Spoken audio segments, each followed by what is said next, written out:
안녕하세요. 김현지 작가입니다. 반갑습니다.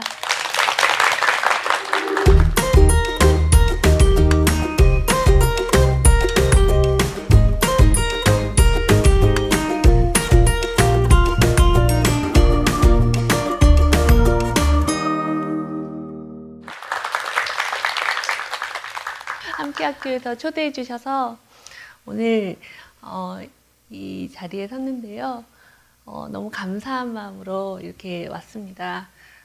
저는 고등학생 아이를 키우는 그런 엄마인데요. 이런 자리에 서게 된 이유는 제가 쓴 책 내 아이를 위한 사교육은 없다 때문입니다.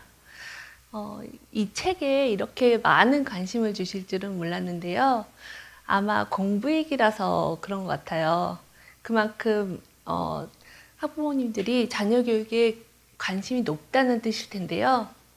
오늘은 아이를 키우면서 제가 중요하게 생각했던 것들과 학교 생활을 시작하면서 아이에게 강조했던 것들, 그리고 또 공부를 잘하기 위해서는 어떤 역량을 키워야 하는지, 그리고 공교육에 대한 생각과 내 아이를 위한 사교육은 무엇이었는지를 제 경험담을 통해서 말씀드리도록 하겠습니다. 저는 남들과 정말 비슷하게 학창시절을 보내다가 졸업하고 또 취업하고 결혼하고 아이를 키우면서 평범하게 살고 있는 사람입니다. 다만 조금씩 글을 꾸준히 쓰다 보니까 작가로도 살게 되었는데요. 그동안 에세이, 장편소설 썼고요. 그리고 동화책이나 또 여행기 같은 것에도 굉장히 관심이 많습니다. 그런데 자녀교육서만큼은 제가 한 번도 생각해 본 적이 없는 분야예요. 자녀교육서 저도 굉장히 많이 읽어봤죠. 그래서 그런 책들은 어떤 분들이 쓰는지 아주 잘 알고 있습니다. 교육 전문가이거나 아니면 굉장히 특이한 방식으로 육아를 하셨던 분들, 또 아니면은 결과론적으로 대단한 자녀를 키워내신 분들, 그리고 하다못해서 명문대를 나와서 공부에 관해서 잘 아시는 분들이 쓴다는 걸 이미 알고 있어요. 근데 여기에 해당 사항이 하나도 없는 제가 자녀교육서를 왜 쓰게 됐는지 말씀드리겠습니다. 저는 한 20년 동안 온라인에서 활동하다 보니까요, 굉장히 많은 분들하고 대화를 나누게 되었어요. 특히 블로그를 통해서 육아 얘기 올리다 보니까 많은 부모님들하고 육아, 교육 문제 굉장히 많이 나누게 됐는데요. 그 기간이 좀 상당하다 보니까 약간 나름의 내공이 쌓였습니다. 그래서 서로의 상황이나 사정이 굉장히 다르지만 계속 대화를 하다 보니까 이런 것들은 좀 잘못됐다, 틀렸던 생각이다, 잘못한 판단이다 라는 것들을 알게 되었고요. 또 치열하게 대화를 하다 보니까 그럼 이런 것들을 이렇게 해야 되겠다 하는 그 개선점 같은 것도 찾을 수가 있었습니다. 대화라는 게 그렇게 좋더라고요. 그래서 그렇게 개선점을 찾고 그러면 이렇게 해야겠다라는 생각까지 했는데 변화는 정말 어려운 거더라고요. 실천까지 이끄는 힘이 되게 부족했다. 그래서 실천을 직접 이렇게 하시는 분들이 정말 드물더라고요. 그런데 저희 아이가 과학고에 합격하자 그 분위기가 조금 바뀌었습니다. 좀 뭐랄까요? 실천을 실제로 하시는 분들이 생겼어요. 그래서 저는 이게 과학고 보낸 엄마니까 이 사람 말 듣자 이게 아니라 그래도 조금 한 번 더 생각해 보는 계기가 됐다. 그래서 고민을 했던 그 시간이 조금 더 길어졌다. 그래서 실천까지 이끌지 않았나 하는 생각을 했습니다. 그렇다고 제가 또 바로 신나서 쓴 건 아니고 쐐기를 박는 일이 생겼는데요. 제 블로그 굉장히 오랜 블로그 이웃이었다면서 모습을 드러내신 분이 계셨어요. 그분은 대치동에서 굉장히 오래만이 살았고 거기서 계속 아이들을 키우셨다고 합니다. 그런데 그쪽에서 아이들을 키우면서 저희를 봤을 때 저 사람들은 좀 다른 세상에서 육아를 하는 것 같다라는 생각을 하셨대요. 그러면서 약간 힐링되는 기분? 그런 느낌으로 보셨다고 하는 거예요. 그런데 그렇게 자란 아이가 과학고라니? 하면서 그분은 과학고의 그 동네에 살면서 과학고에 가기 위해서 아이들이 어떤 과정을 거치는지를 너무 많이 봤고 아주 잘한대요. 그렇기 때문에 너무 많이 놀랐다. 정말 믿기지 않는다라는 말씀을 굉장히 여러 차례 저한테 하셨습니다. 그러면서 이 얘기를 꼭 글로 써야겠다고, 꼭 써주라 라고 말씀하시면서 사교육비를 드릴 수 없는 가정을 생각해 보라고도 하셨고요. 그리고 이게 꼭 과학고에 국한된 얘기가 아니지 않냐면서 저를 설득하셨습니다. 그래서 저는 굉장히 몇 날 며칠을 고민했어요. 내가 이 얘기를 쓸 수 있을까? 그리고 써도 될까? 자격에 대한 고민도 있었고, 또 얘기를 하다 보면 이 얘기가 내 아이한테 해가 되진 않을까? 하는 그 고민이 굉장히 되더라고요.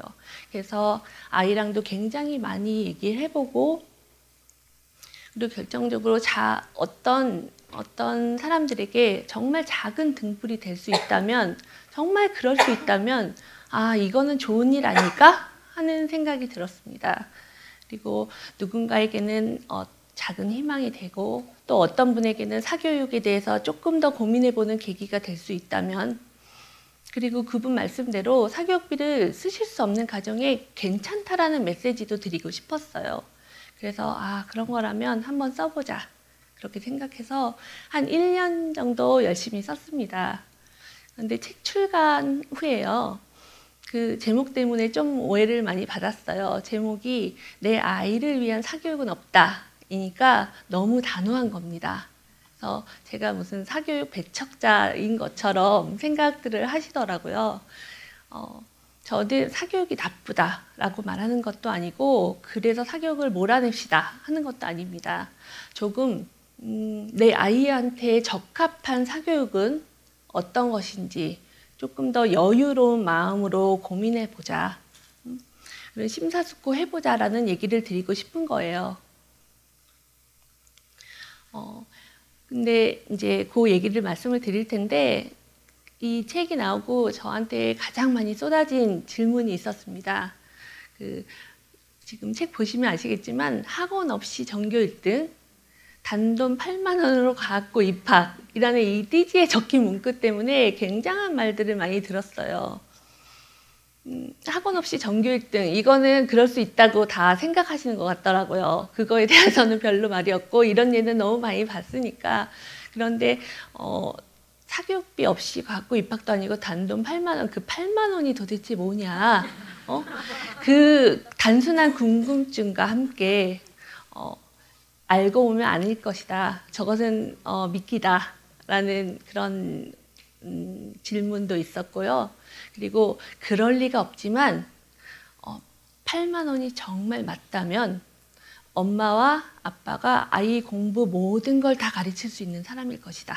라는, 그러면 얼마나 좋겠습니까? 그런 억측과 궁금증들이 굉장히 많았습니다. 그래서 그 문제의 8만 원은 저희 아이가 과학고 1차 시험 합격 후에 2차 시험을 준비하기 위해서 든 사교육비예요. 2차 시험이라는 게 어떤 문제를 받아서 풀고 그걸 말로 설명하는 방식인데 어떤 문제가 나왔는지 전년도의 기출문제는 공개가 됩니다. 다행스럽게. 그래서 저희는 그걸 내려받아서 아이한테 풀려봤죠.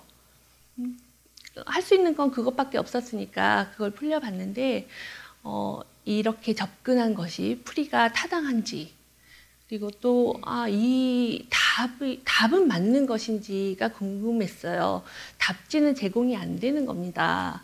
그래서 답이라도 알아보면 좋겠다라는 마음에 막 검색을 해봤더니 아니나 다를까 역시나 그 기출문제를 풀이해주는 인강이 있더라고요. 그 인강 3개를 듣는 비용이 바로 8만 원이었습니다. 실상 사교육비가 8만 원이라고 하면 0에 가깝다고 볼 수 있잖아요. 최근에 사교육비에 대한 기사도 굉장히 많이 쏟아졌잖아요. 27조 1천억 원이라는 기사가 많이 쏟아졌는데 그게 또 N수생 비용은 제한 비용이라는 말도 있고요. 그 특목고 사교육비에 대한 얘기도 그 틈틈이 그 사교육비 기사 사이사이에 있었는데요. 제가 본 기사 중에는 초등 때부터 중3이 될 때까지 특목고를 준비하는데 필요한 비용이 2억 원이다 라는 기사가 있었습니다. 그리고 또 하나는 과학고 대비 학원에서 쓰는 비용만 1억 6천이다 라는 기사가 있더라고요. 그래서 주변에 특목고를 보낸 아이를 못 보는 분들도 대강 짐작하는 수준이란 게 다 생겼습니다. 그러니 이러이러해서 8만 원이었어요. 그럼 그렇군요 하면서 고개를 끄덕이시지 않더라고요. 이 1억 6천과 8만 원이라는 사이의 간극이 너무 크다 보니 마냥 그렇네요 하고 인정하지 않고 따라오는 말들이 있었습니다. 자연스럽게 아이가 정말 똑똑했다. 한마디로 천재니까 8만 원으로 가능했다 라는 말들. 그리고 사교육을 안 시켰다고요? 사교육을 안 시켜도 잘하니까 안 시켰죠 라는 말입니다. 그러니까 이게 같은 말이에요. 아이가 똑똑하니까 사교육도 필요 없었고 8만 원으로 간 거 아니냐 라는 말입니다. 그렇다면 초등학교 얘기를 한번 해볼까요? 저는 아이가 초등학교에 들어갈 때 어떤 공부에 대한 걱정, 부담 이런 게 아예 없었습니다. 미취학 때도 마찬가지였지만 왜 걱정이 없었냐면요. 상대적으로 그 아이가 학교 생활을 잘할 수 있을까에 대한 걱정이 너무 컸던 거예요. 공부는 논외로. 왜냐하면 아이가 너무 작고 말라가지고 학교에서 치이지 않을까 뭐 이런 걱정이 너무 많이 들었던 겁니다. 그리고 제가 또 어린이집도 안 보냈거든요. 그래서 단체 생활이란 것의 경험이 너무 없다 보니 학교 생활, 갑자기 학교라는 틀 안에서 이 아이가 잘 적응할 수 있을까 그 걱정을 너무 많이 했습니다. 그 걱정이 너무 사무치다 보니 공부는 일단 제 걱정이 아니었어요. 그래서 초등학교 입학할 때 한 처음 2년 동안은 아이가 학교 생활을 잘하는 것, 학교 활동 같은 거, 학교의 모든 것에 잘 적응하는 것에만 온 신경을 쓰고 공을 들였습니다. 그래서 뭐 많은 얘기들을 해줬죠. 그래서 처음에 저는 가장 중요하게 학교를 좋아하게 학교 가는 것을 그래도 막 신나진 않아도 싫어하진 말게 하자라는 생각으로 굉장히 많은 좋은 얘기들을 하면서 한 2년을 공을 들이다 보니 아이가 정말로 학교를 좋아하게 됐고요. 선생님을 좋아하고 선생님 말씀 잘 따르고 학교 규칙들 전부 다 잘 지키고 친구들하고 별 문제도 없고 수업도 잘 듣고 공부도 책임감 있게 잘 하는 그 태도가 길러졌습니다. 그래서 저는 처음에 이렇게 딱 태도에 대한 것을 의도해서 한 건 아니지만 이렇게 잘 신경을 쓰고 길러주니까 그 다음부터는 너무 수월하게 다 자기가 할 일들을 다 잘 하게 되더라고요. 그래서 처음에 이렇게 잘 잡아주는 게 정말 중요하구나 라는 것을 깨달았고 또 처음 1년, 2년만 이렇게 온통 신경을 써주니까 아이는 저절로 잘하는 아이가 되더라 라는 것을 알게 되었어요. 그래서 많은 학부모님들에게 초등 입학할 때 굉장히 걱정하시는 분들에게 제 경험담을 말씀드리고 처음에는 학교 생활을 잘하는 것 그런 것들만 좀 많이 신경을 쓰시면 저절로 잘하는 아이가 될 것이다. 좋은 습관이 될 것이다 라는 말씀을 드리거든요.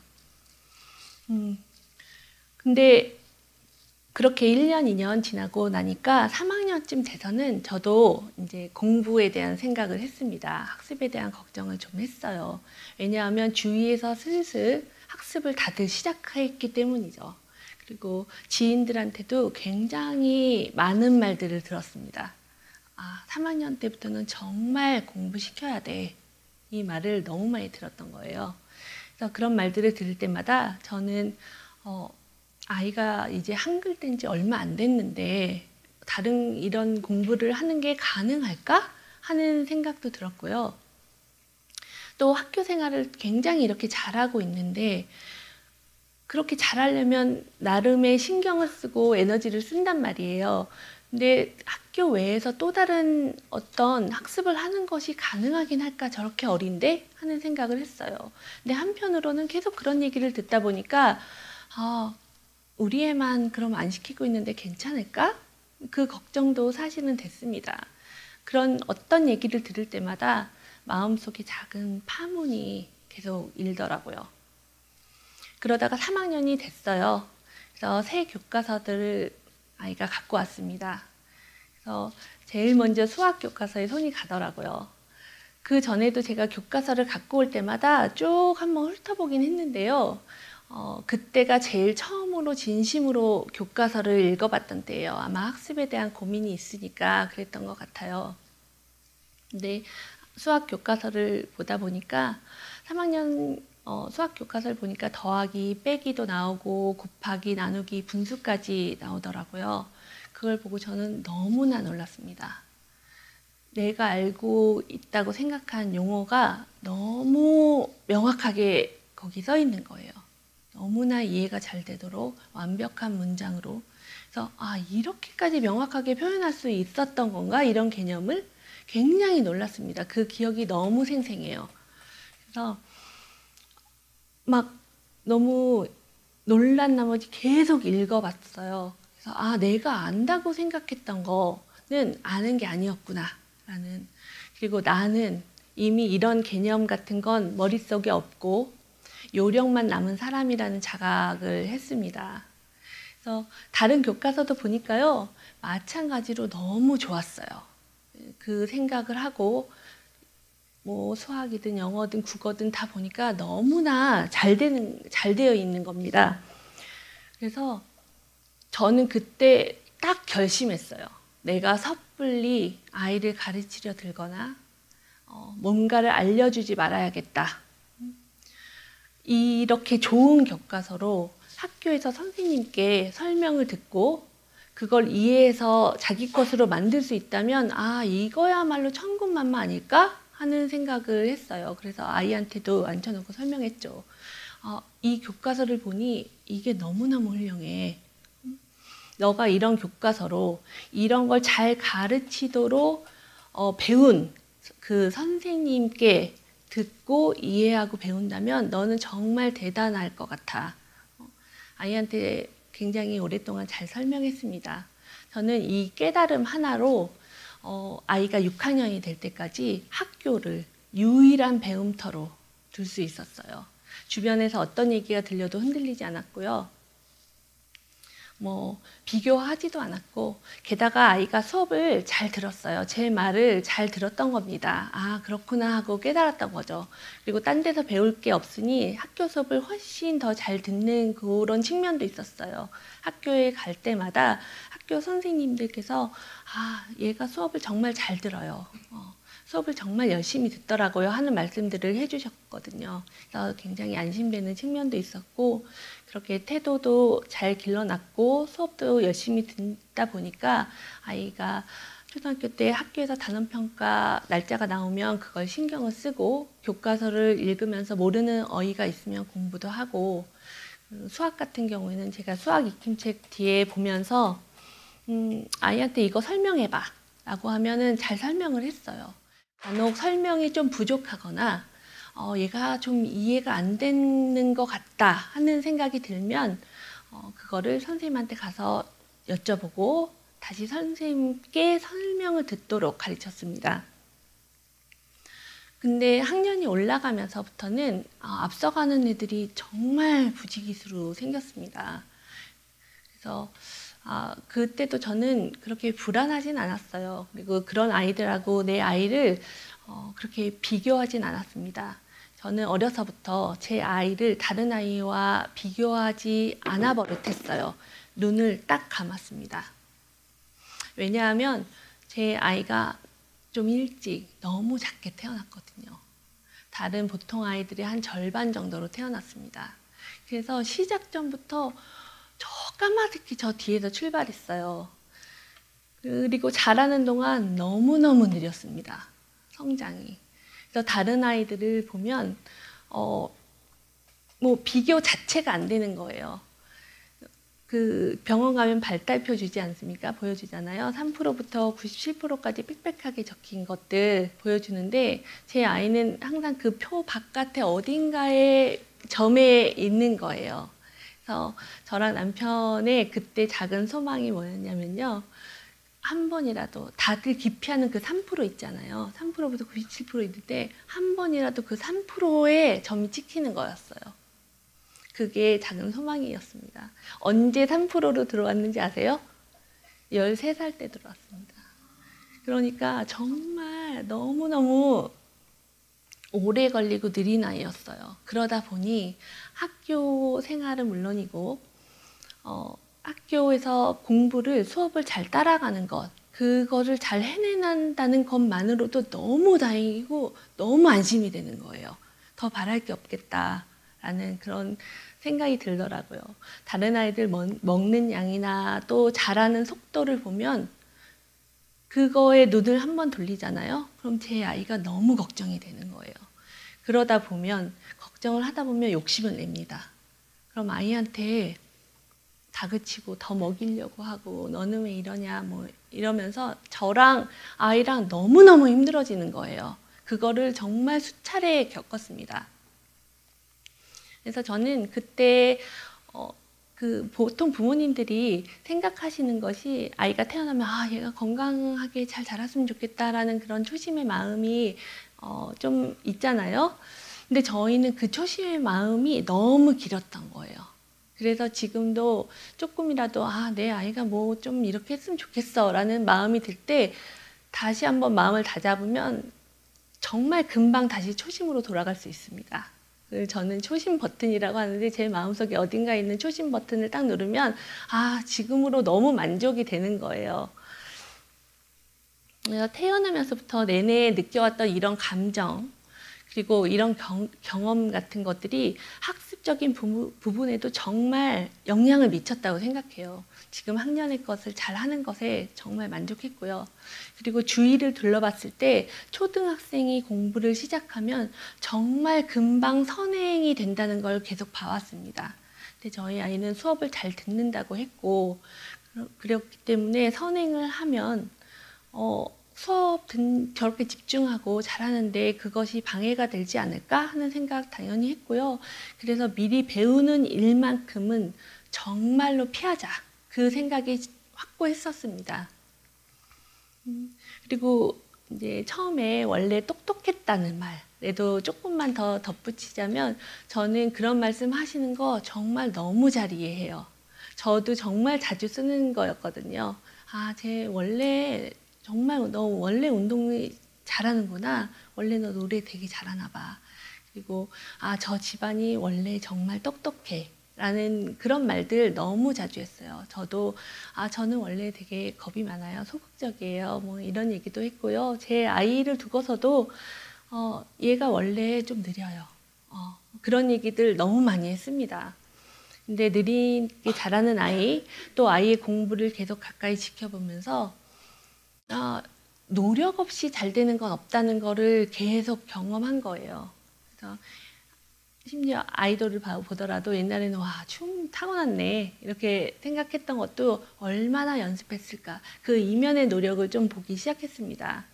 그래서 저희의 보이지 않는 노력에 대해서도 좀 말씀드리고 싶다라는 생각이 들더라고요.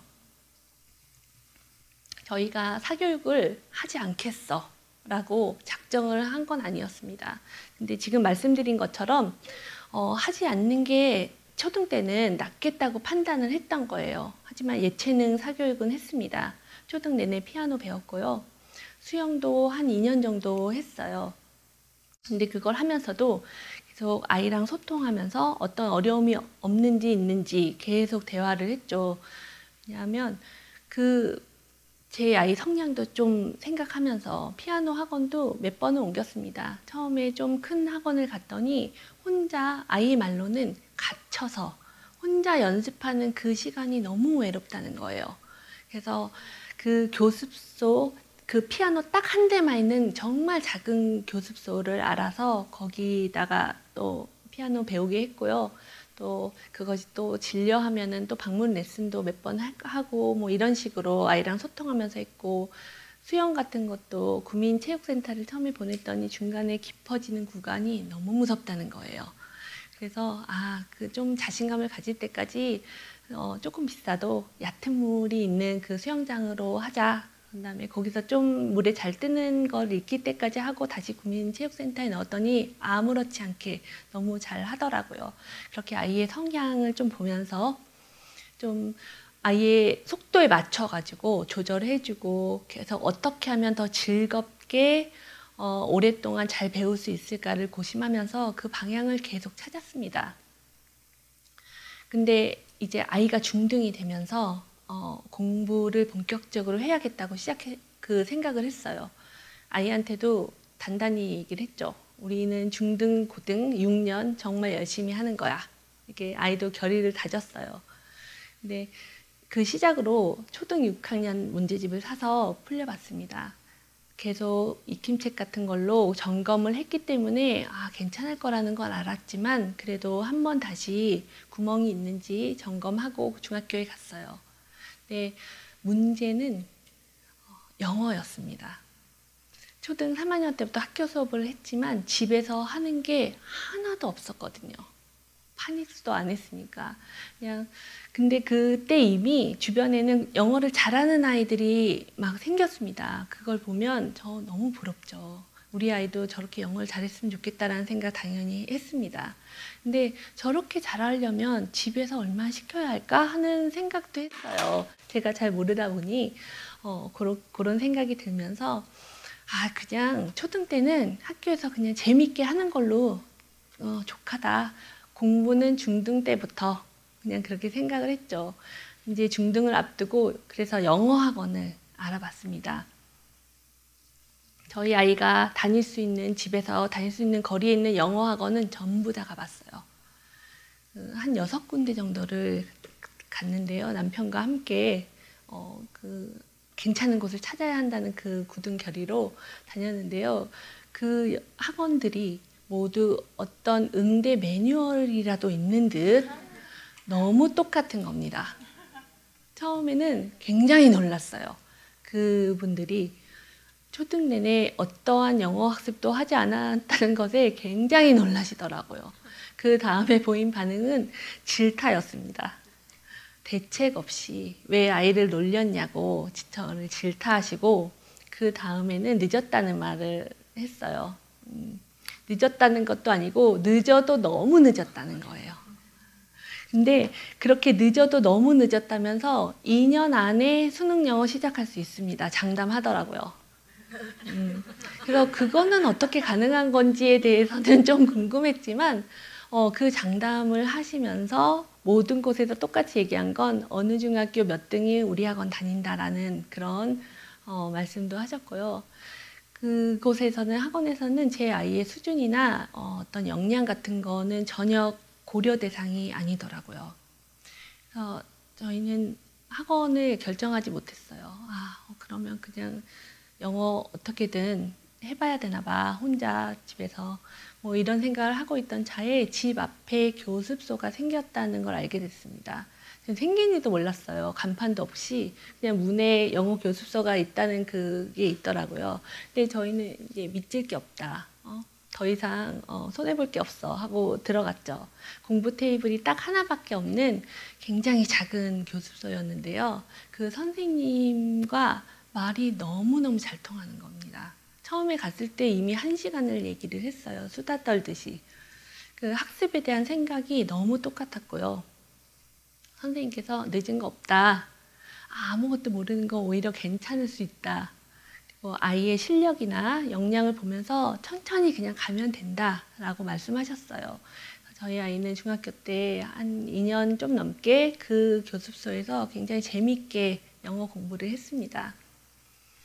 그때 처음에 갔을 때 아이랑 이제 같은 학년의 아이들은 모두 중등교재로 공부를 이미 하고 있더라고요. 저희 아이는 초등교재로 시작했습니다.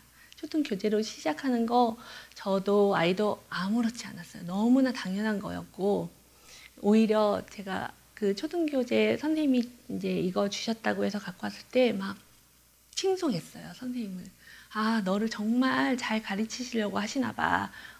초등 교재를 시작하는 게 정말 맞지 라고 하면서 했는데, 그 조금 그렇게 늦게 시작하는 거, 저는 이제 늦은 아이를 키우다 보니까 경험이 굉장히 많았는데요.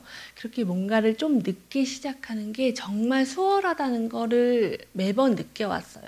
하다못해 장난감 같은 것도 아이가 잘 가지고 놀았으면 하는 시기보다 늦게 훨씬 더 잘 갖고 놀더라고요. 자전거를 가리킬 때도 좀 이것 좀 해보면 좋겠다라는 마음에 가르치니까 넘어질까봐 너무 겁을 내고 너는 왜 이러냐 하면서 서로 맘상하다가 관뒀었거든요. 근데 초등 고학년 때쯤 시작하니까 너무 수월하게 금방 배우는 거예요. 그래서 아, 이렇게 그냥 우리 좀 천천히 하는 게 얘도 나도 스트레스 없이 수월하게 할 수 있는 방법이구나 라는 걸 내내 생각해 왔었는데요.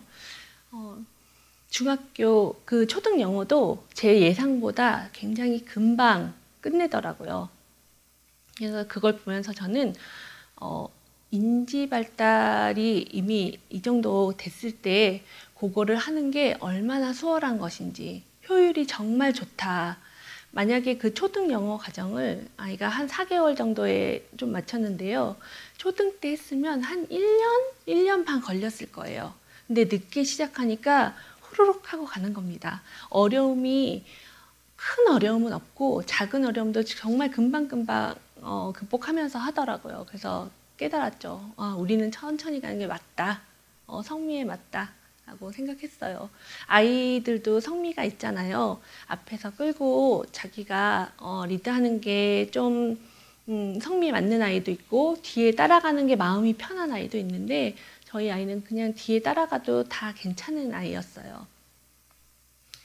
비슷한 얘기 하나 더 해드리자면 저희 아이 중학교 2학년 때 그 수학 선생님께서 중학교 중간고사 끝나고 나서요. 중학교 2학년이니까 성적이 낮은 아이들이 부지기수로 생겼습니다.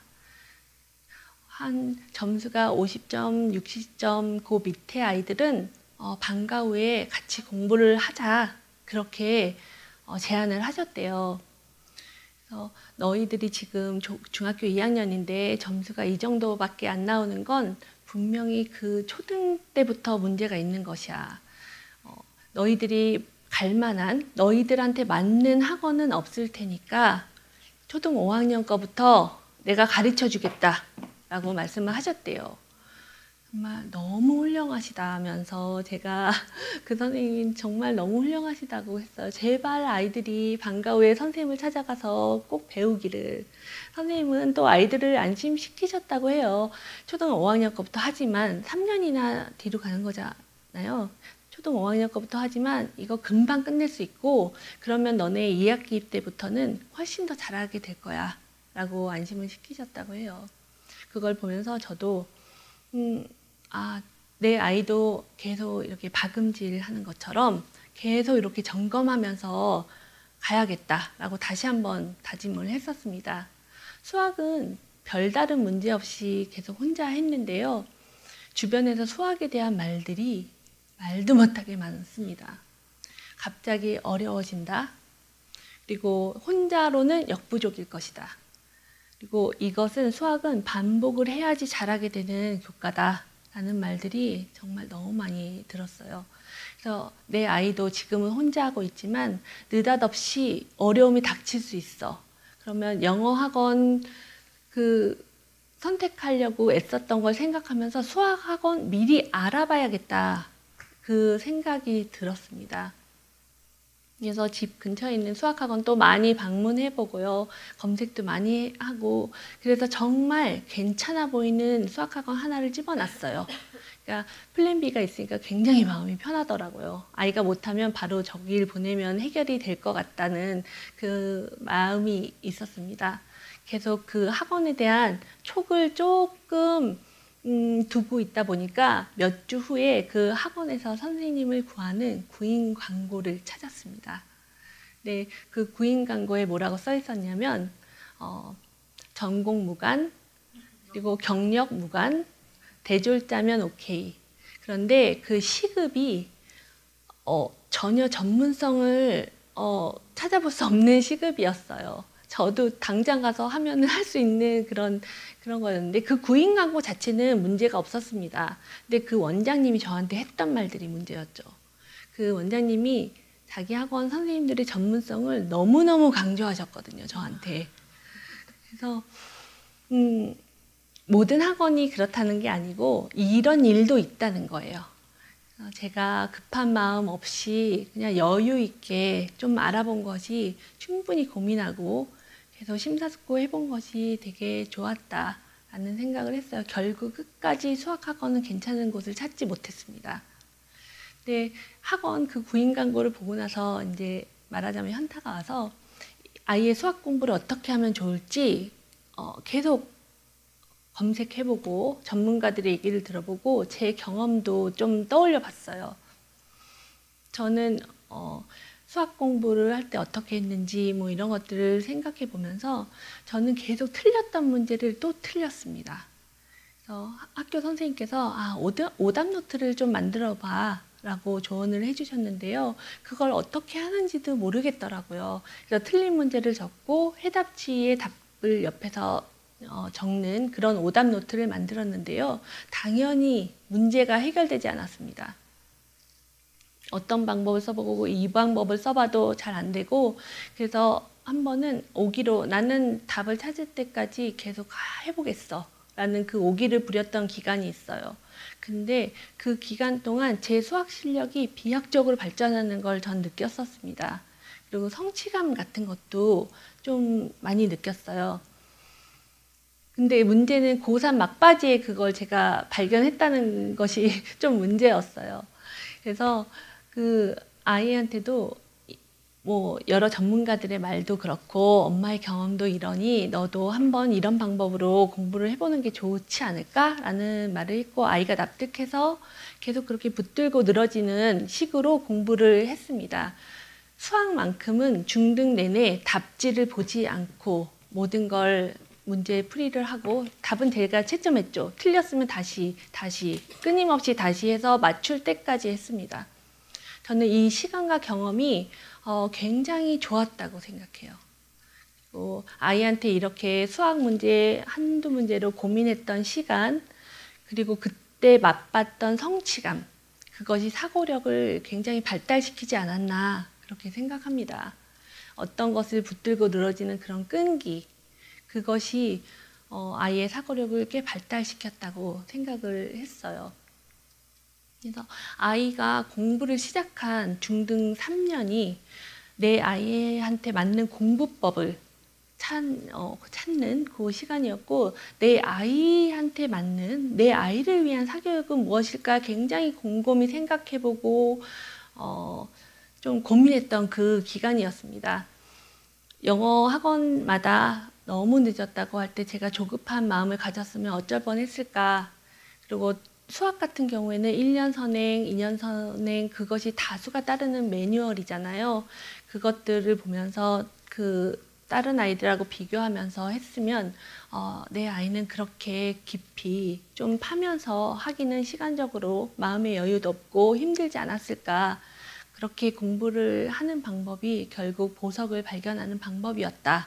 내 아이에게 맞는 속도로 한 것이요. 그렇게 생각해요. 빨리 가는 게 중요한 것이 아니라 결국은 점점 더 잘해내는 것이 중요한 게 아닐까 생각했습니다.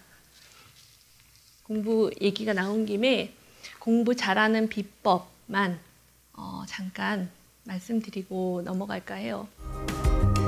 이 공부